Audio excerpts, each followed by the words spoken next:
ان کو ایک مشعل راہ مل جائے گی اور ان کو پتہ چل جائے گا کہ سونا واقعی بنتا ہے یا نہیں بنتا۔ میں آپ کو چاندی رنگین کرنے کا حتمی نسخہ بناتا ہوں جو کسی کو پتہ نہیں ہے۔ اگر کسی بندے کو چاندی رنگنے کا صرف پتہ ہو میں اس کا شاگرد ہو جاؤں گا۔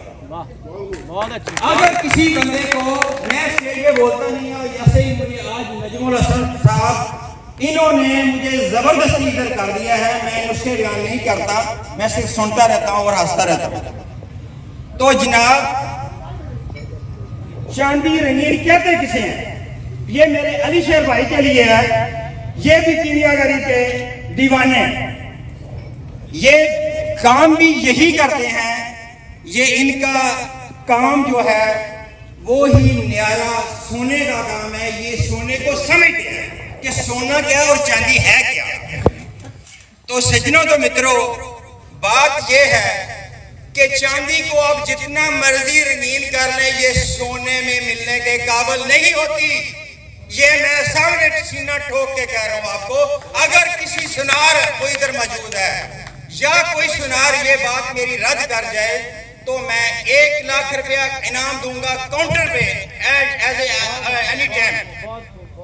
تو میرے دوستو چاندی رنگین ہوتی ہے اور سونے کا برابر حملان بھی ہوتا ہے، یہ میں ادھر بتاتا ہوں اور کر کے بھی دکھا سکتا ہوں۔ دوسری بات یہ ہے کہ چاندی رنگین ہوتی کیسے ہے، پہلے یہ بتاتا تو ہوتی کیسے ہے۔ یہ سنگراسک سے ہوتی ہے۔ دوسری بات ہے چاندی رنگین کسے کہتے ہیں؟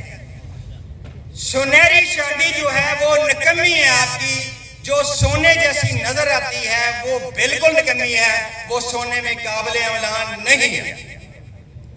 اس کی تصدیق کے لیے میں انشاءاللہ تعالیٰ علی شیر بھائی کو جو کہ ماسٹر ہیں اس کام کے، میں ان کو سٹیج پہ بلا کے اس کی تصدیق بھی کروا دوں گا کیا میں واقعی سچ کہہ رہا ہوں کہ نہیں۔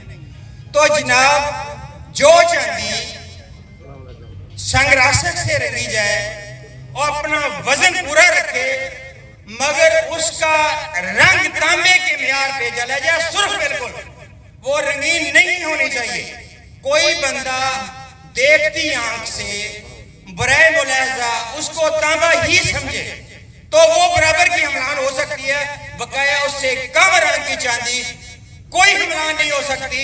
اس میں 10 تولے بھی سونا ڈال دیں آپ وہ حملان کے قابل نہیں ہے۔ اس کا کیرٹ 22 سے اوپر کوئی نہیں کر سکتا، مگر جو میں کہہ رہا ہوں انشاءاللہ تعالیٰ یہ برابر کا جوڑا ہے، بے شک کچا جوڑا ہے، کسی کا کام آئے یا نہ سناروں کے بہت کام آئے گا، مگر اگلا نسخہ میں نہیں بتاؤں گا سنگراسک کیسے پڑھنا ہے۔ میں یہ ضرور بتا دیتا ہوں آپ لوگوں کو کہ سنگراسک سے بہتر کوئی چاندی نہیں رنگ سکتا اور تانبے سے بہتر کسی کے پاس گندک نہیں ہے۔ اس سے بہتر اچھی گندک اور کیمونار گندک دنیا میں اور کوئی نہیں ہے۔ آپ بے شک لگے رہیں ساری زندگی آمنہ سار کے مگر لگے رہیں، کسی بھی چیز کے پیچھے لگے رہیں، یہ بکواس ہے ساری۔ آپ کو قائم گندک مکمل تانبے کے اندر موجود ہے، اگر کوئی چاہے گا تو میں اس کو تانبے سے گندک زندہ نکال کے دکھاؤں گا، جس کو آگ بھی لگے گی وہ جاری گواسی ہوگی، مثلا اسی طرح نکلے گی جس طرح کچی گندک آپ آملہ سار استعمال کرتے ہیں۔ تو دوستو میں صرف اپنے کیمیاگر بھائیوں کو، کیونکہ رانا صاحب نے کہا ہے کہ ادھر گڑھ ہے، تو میں صرف اس لیے بتانا چاہتا ہوں کہ میرے دوست ذلیل نہ ہوں، اس طرح ذلیل نہ ہوں۔ برائے مہربانی آپ جو چاندیاں کرشن کر کے سونے میں ڈالتے رہتے ہیں، آپ سونے کا پٹھا بٹھا دیتے ہیں۔ آپ اس طرح ہی کرتے ہیں جیسے ایک عورت اور مرد کی شادی ہوئی ہے تو دلہن کو آپ نے گٹر میں ڈال کے پھر دولہے کے ساتھ بٹھا دیا۔ تو میرے دوستو کبھی بھی چاندی کو کرشن کر کے سونے میں داخل نہیں کرنا، تو سونے میں تبھی حملان ہوگا جب یہ چاندی آپ کی رنگین سرخ ہوگی تو پھر حملان قابل حملان ہے، اگر نہیں تو بے شک آپ ایسی وقت ضائع نہ کریں۔ بقایا تمام دوستوں کا شکریہ۔